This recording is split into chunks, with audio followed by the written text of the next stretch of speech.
Big news today. Hindenburg Research has dropped a bombshell, boom, on India's financial world.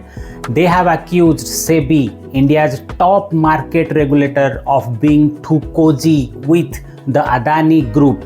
Why? Because SEBI chairperson Madhavi Puri allegedly has investments in offshore funds linked to Adani. Back in January 2023, Hindenburg published a report accusing Adani of financial fraud.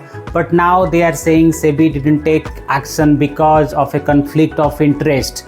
If true, this could be huge, damaging SEBI's credibility and putting even more pressure on the Adani group.